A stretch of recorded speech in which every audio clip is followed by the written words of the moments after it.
नमस्कार दोस्तों। आज हम एक ऐसे सेक्टर की बात करेंगे जो पहले सिर्फ एक डिफेंसिव यूटिलिटी माना जाता था, पर आज ये वर्ल्ड के सबसे बड़ा टेक्नोलॉजी ड्राइवन एसेट क्लास बनता जा रहा है। जी हाँ दोस्तों, हम बात कर रहे हैं एजुकेशन सेक्टर की। 2000 से 25 से 30 के बीच इस इंडस्ट्री में मासिव स्ट्रक्चरल चेंज आने वाला है। स्टैंडर्डाइज स्कूलिंग से लेकर पर्सनलाइज्ड एआई लेड लर्निंग तक वेल्थ क्रिएशन की अपॉर्चुनिटीज हर तरफ है। इस वीडियो में हम मार्केट साइज, लिस्टेड प्लेयर की फाइनेंशियल हेल्थ और एक ऐसे स्टॉक के बारे में बात करेंगे जो लॉन्ग टर्म वेल्थ के लिए दोस्तों परफेक्ट हो सकता है। राइट फ्रेंड्स, तो अगर आप लोग रेडी हो, वी शुड बिगिन। और चैनल सब्सक्राइब नहीं किया है, चैनल सब्सक्राइब कर दीजिएगा ताकि ऐसे इंपॉर्टेंट सेक्टर अपडेट दोस्तों आपके मिस न हो जाए। सो आपके सामने दोस्तों इस सेक्टर की सारी लिस्टेड कंपनीज मैंने रखी हुई है, पर before I go to this all companies में आपसे कुछ इंडस्ट्री के बारे में दोस्तों बात जरूर यहां पे करना चाहूं। सो सबसे पहले इंडस्ट्री का स्ट्रक्चर समझते हैं। एजुकेशन अब सिर्फ स्कूल तक लिमिटेड नहीं है, इसके 4 मेन पिलर है। पहला है दोस्तों K-12, जो स्टूडेंट वॉल्यूम के हिसाब से सबसे बड़ा सेगमेंट है। बहुत से बच्चे इस सेगमेंट में दोस्तों आते हैं, तो ऑब्वियस है टर्नओवर भी इनको मिलेगा। दूसरा है दोस्तों हायर एजुकेशन, जहां अब ट्रेडिशनल डिग्रीज के साथ साथ स्टेकेबल माइक्रो क्रेडेंशियल का क्रेज दोस्तों बढ़ रहा है। तीसरा पिलर है दोस्तों एड टेक, जो इस पूरी इंडस्ट्री का ग्रोथ कैटालिस्ट है। और चौथा है वर्कफोर्स ट्रेनिंग, क्योंकि दोस्तों आजकल स्किल की हाफ लाइफ बहुत कम हो गई है, इसलिए कॉर्पोरेट अप स्किलिंग की डिमांड स्काई रॉकेटिंग पे है। सो यस दोस्तों, इस पूरे के पूरे वर्ल्ड में हमें सबसे तगड़ा ग्रोथ मिलेगा एड टेक में।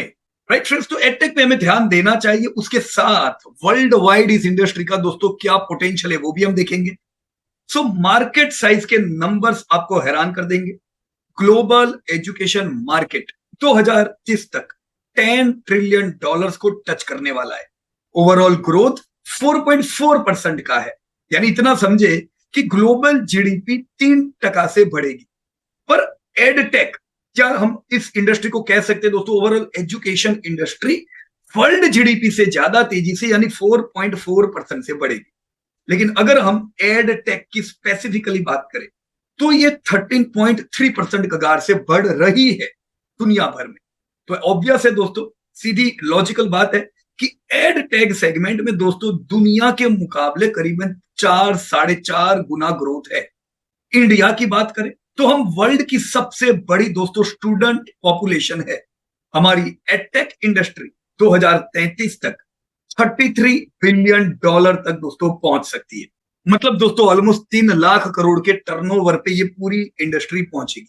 आप फिलहाल अभी का यहाँ पे एनुअल एजुकेशन पे स्पेंडिंग देख सकते हो। यूएस जो दुनिया की सबसे बड़ी इकोनॉमी है, वो ह्यूज इन्वेस्ट करती है दोस्तों $1800 बिलियन, जबकि चाइना सेकंड नंबर की इकोनॉमी 850, और हम सब India, Germany, UK, Japan almost similar spending कर रहे हैं दोस्तों एजुकेशन के पीछे। दोस्तों नेशनल एजुकेशन पॉलिसी NEP 2020 ने इस ग्रोथ को एक रॉकेट फ्यूल दे दिया है। राइट, इस डेटा से हमें इतना समझ में आता है कि यस, आने वाले समय में एजुकेशन सेगमेंट में ग्रोथ होना है। मैंने यहाँ वर्ल्ड वाइड जो कंपनीज है उनके डेटा दिए हुए, जैसे दुनिया की सबसे बड़ी मार्केट कैप किस एजुकेशन की कंपनी को मिलती है, तो वो है न्यू ओरिएंटल एजुकेशन, जो चाइना की है। $9 बिलियन का दोस्तों इनका मार्केट कैप हुआ। मतलब करीबन हम कह सकते हैं 80-90 हजार करोड़ का इनका मार्केट कैप है। रेवेन्यू दोस्तों ये $5 बिलियन की करती है, और कोर स्ट्रेंथ उनका है test preparation and adult education. Second number पे यूके की आती है पियर्सन PLC, फिर टाल एजुकेशन चाइना की, और बाकी तीनों कंपनियां दोस्तों यूएस की है। डिओलिंगो, स्ट्राइड के फॉर K-12 और कोर्सेरा। राइट फ्रेंड्स, तो ये कुछ हुई दुनिया की बड़ी कंपनियां जो एजुकेशन सेगमेंट में है। अब मैंने नीचे जो उसके लिस्ट दिया हुआ है वो भारत की अनलिस्टेड स्पेस। अनलिस्टेड स्पेस इसलिए क्योंकि जब हम लिस्टेड कंपनियों में भी निवेश करते हैं उससे पहले ये पता रहना चाहिए कि अनलिस्टेड भी क्या कर रहा है, कहां पे अपॉर्चुनिटी है। दोस्तों भारत की सबसे बड़ी कंपनी हुई अनअकैडमी। $3.4 बिलियन का उसका एस्टिमेटेड वैल्यूएशन है। एक्सपांड कर रहा है B2B, 50 मिलियन प्लस दोस्तों इनके लर्नर्स है। फिर आती है एरुडिटस, अपग्रेड, लीड ग्रुप और वेदांतु जैसी। आप देख सकते हो दोस्तों, जैसे वेदांतु K-12 ट्यूटरिंग में है और 10 लाख प्लस स्टूडेंट इनके पास है। लीड ग्रुप के पास 8,500 स्कूल है। अपग्रेड 10 मिलियन प्लस स्टूडेंट के साथ है। और एरुडिटस जिसकी हमने बात की है, ग्लोबल लीडर भी हुआ दोस्तों प्रोफेशनल एजुकेशन इन 80 कंट्रीज। तो ये है कुछ अनलिस्टेड स्पेस जिसपे अन एकेडमी, जैसे हम देख पा रहे हैं, इट्स लीडिंग कंपनी। दोस्तों जो लिस्ट हो गई उनका क्या हाल, क्योंकि हम अभी निवेश किधर करेंगे, लिस्टेड कंपनियों में। हमने ये इसलिए देखा क्योंकि ऐसा तो नहीं है कि हम इन्वेस्ट कर रहे हैं लिस्टेड में और कोई अनलिस्टेड इससे बड़ी है इससे अच्छी है, ऐसा नहीं होना चाहिए, राइट। तो मैं आ जाता हूं अभी लिस्टेड पीयर्स के ऊपर। So as you can see friends, जब हम इंटरेस्टिंग पार्ट यानी लिस्टेड कंपनीज में आते हैं 2025 के एंड तक, इंडियन स्टॉक मार्केट का सिनेरियो दोस्तों बदल गया है। कैसे?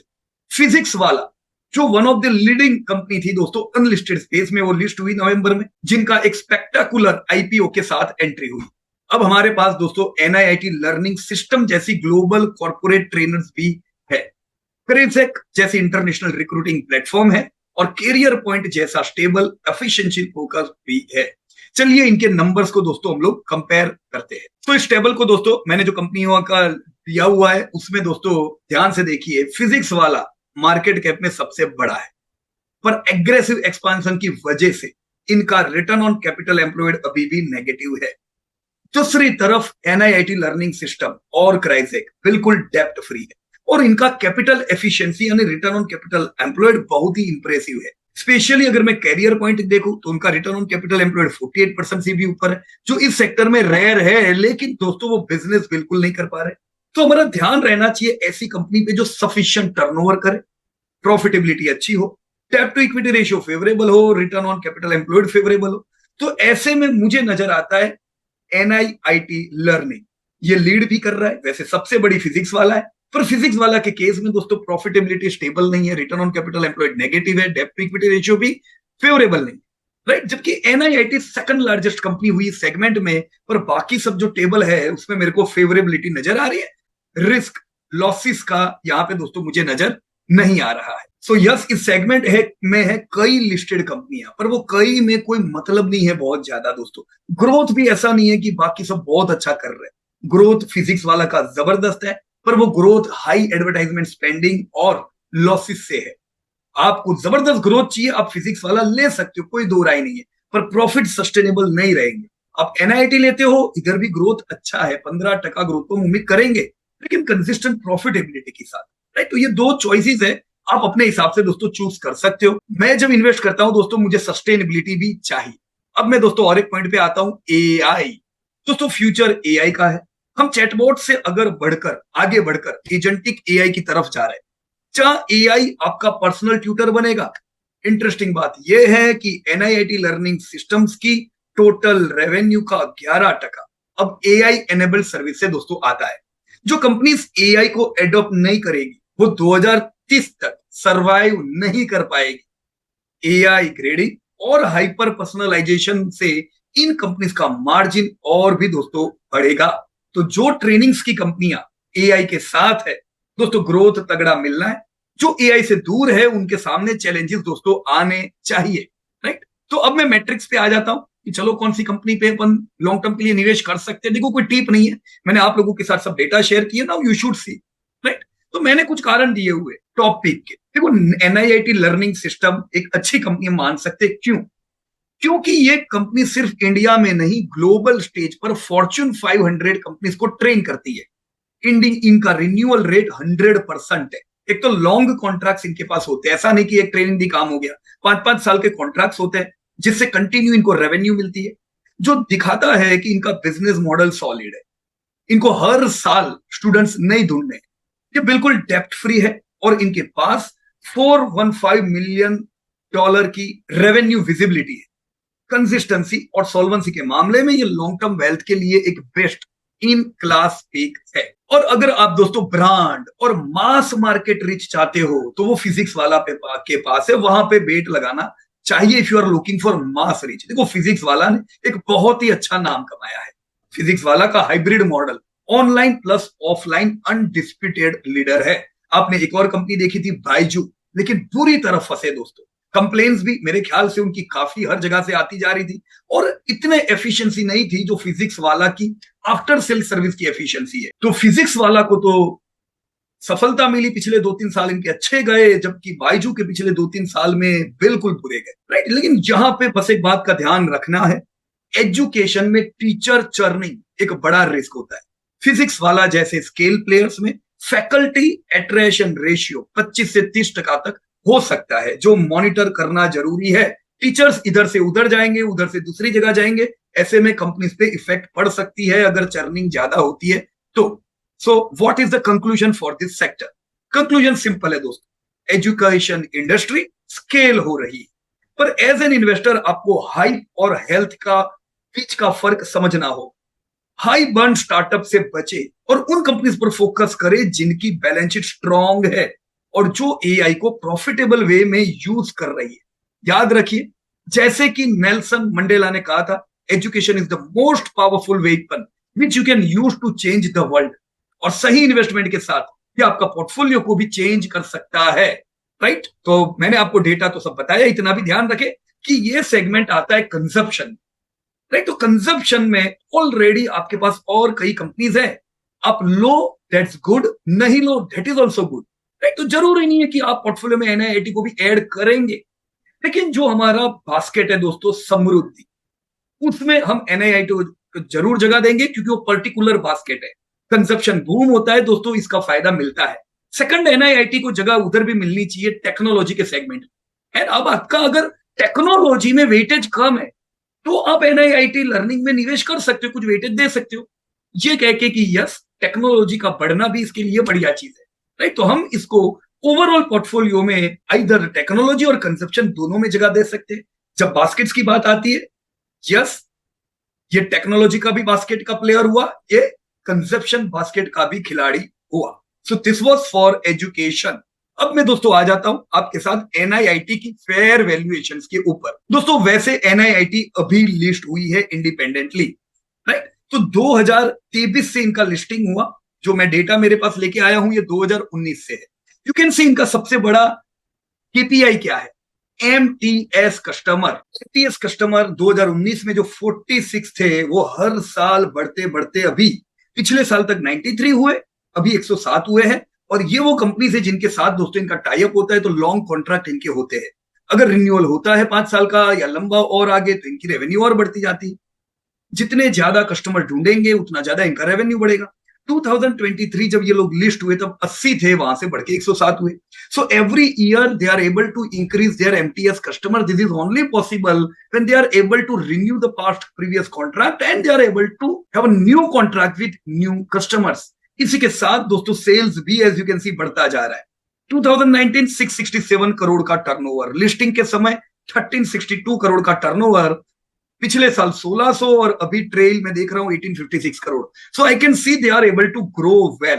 दोस्तों पिछले 2 साल का ग्रोथ वैसे इनका 10% का है, 5 साल का ग्रोथ 18% का है। मैनेजमेंट को लगता है हम 15% प्लस तो बढ़ेंगे आने वाले टाइम में। प्रॉफिटेबिलिटी जो मुझे पसंद आई, दैट इज कंसिस्टेंट। ऐसा नहीं है कि कभी लॉसेस ना कभी प्रॉफिट, बड़े मार्जिन। दोस्तों ये 2-3% वाले मार्जिन होते तो लॉस में आ सकते हैं, जैसा हम फिजिक्स वाला या कहीं और देखते हैं। इधर इनके मार्जिन स्ट्रांग है तो लॉस में आने की प्रोबेबिलिटी मेरे को लगती नहीं है, राइट? कंपनी का paid up equity capital 27 crore का था ड्यूरिंग लिस्टिंग, रिजर्व 700 करोड़ के थे। कंसिस्टेंट प्रॉफिटेबिलिटी के कारण ये बढ़ के दोस्तों 1300 करोड़ हुए। तो आपकी बुक वैल्यू जो 80 थी वो 126 पहुंच चुकी। हाँ, लेकिन ग्रोथ धंधे में, प्रॉफिट में, सब में अच्छा है, पर प्राइस में रिफ्लेक्शन पड़ा नहीं है। उसका कारण है दोस्तों ये साल मार्जिन कम है। तो मार्जिन कम है मतलब प्रॉफिट आपके बढ़े ही नहीं है। देखो 2027 करोड़ लास्ट ईयर, ये साल उम्मीद नहीं थी प्रॉफिट बढ़ने की। तो शेयर करेक्शन में है जिसका फायदा उठा सकते हैं। अभी ज्यादा टाइम कंपनी को हुआ नहीं है, राइट? तो मैं क्या उम्मीद करूंगा यहाँ पे दोस्तों, लॉन्ग टर्म में 15% का ग्रोथ मैंने लिखा हुआ है। मैं मार्जिन इनके 13-14% के लॉन्ग टर्म उम्मीद करता हूं। ये साल मैं 19% का धंधा बढ़ेगा ये उम्मीद करूंगा। सो 19% में कैसे आया? 19% ऐसे कि H1 में 15% ग्रोथ था, राइट? अभी क्वार्टर 3 के जो रिजल्ट आई अच्छे आए 19% ग्रोथ के साथ। CC growth, constant currency growth 11% है। अब इन डेटा के आधार पे मैं यस 19% जितना ग्रोथ तो उम्मीद कर सकता हूं, पर मार्जिन अच्छे नहीं है, ये भी मेरे को प्रिपेयर रहना है। तो मार्जिन अच्छे होंगे नहीं तो पिटाई होगी, प्रॉफिट तो टूटेंगे। तो ये साल खाली 3% से प्रॉफिट बढ़ेंगे, शेयर करेक्शन में रहेगा। कब तक? जब तक मार्जिन नीचे है। So this could give you a good opportunity to accumulate this good company for long term. इनका पीई अभी अगर मैं देखूं दोस्तों 18 का पीई है, फॉरवर्ड पीई भी 17 है, मतलब ये महंगा नहीं है, हम डेफिनेटली इसको एक्यूमुलेट कर सकते हैं। मेरी उम्मीद है ये साल 1967 करोड़ का टर्नओवर जो life time high, profit 234 crore, यानी उम्मीद है कि लाइफ टाइम हाई के करीब प्रॉफिट होंगे, पर ग्रोथ नहीं हुआ बहुत बड़ा, 227 के बदले 234 करोड़। राइट, तो गिरावट में एक्यूमुलेट कर सकते हैं क्योंकि प्रॉफिट बढ़ने की उम्मीद है, हम बुरे हाल में नहीं है बिल्कुल। बुक वैल्यू 129, तो मेरी फेयर वैल्यू भी 470 की है, उसके तो काफी नीचे, तो ऑलरेडी अच्छे वैल्यूएशन पे दोस्तों मुझे मिल रहा है। मैं अभी भी कुछ कैश रखूंगा, देखो कितनी कैश रखेंगे हम लोग, let me note it down. कुछ कैश, बहुत ज्यादा कैश की जरूरत क्यों नहीं है, क्योंकि ऑलरेडी टूटा हुआ है, राइट, तो थोड़ी कैश अभी भी चाहिए ताकि और नए लोग के हम कुछ ले सके, right. But this is all about your NIIT, मैंने चार्ट भी दिया हुआ है यहाँ पे, लोअर लेवल पे एक्यूमुलेशन, राइट, और जब रिकवरी आती है बढ़िया 500 की और प्रॉफिट बुक भी कर सकते हैं। ये प्रॉफिट बुक कब तक कर सकते हैं पता है, जब तक धंधे बंदे बढ़ते नहीं है, मतलब प्रॉफिट इतने अच्छे नहीं बढ़ रहे अभी, इसलिए यहाँ पे प्रॉफिट बुकिंग है। प्रॉफिट बढ़ेंगे तो लॉन्ग टर्म बढ़िया ही है, राइट। मेरे हिसाब से मैं 2035 में ये कंपनी को, जो आज 2000 करोड़ का टर्नओवर कर रही है, 7000 करोड़ पहुंचता देखूंगा। आज ये 200-250 करोड़ का प्रॉफिट करते ही ये 1000 करोड़ पार हो जाएंगे, तो मेरी फेयर वैल्यू भी 1800 के करीब होगी, राइट। बट अगेन, ये मैंने आपको फेयर वैल्यूएशन की स्प्रेडशीट बताई, इससे पहले मैंने आपको ऑलरेडी एजुकेशन सेक्टर के बारे में बताया। दोस्तों, we are not a tip provider. If you think you want to invest in education sector, you can invest physics वाला, you can invest in NIT 10, पर ये बहुत नीचे की कंपनियों में नहीं जाने का, जो धंधा नहीं कर पा रहे, जिनके प्रॉफिट नहीं होंगे consistent, why to do such compromise? If you are investing here, मैंने यहाँ का भी डेटा दोस्तों आपके साथ शेयर किया है, आप खुद डेटा देखो और फिर अपना decision low, right friends. So this was all about education sector from my side. It was great discussing with everyone. Thank you very much and best of luck to all. Jai Hind.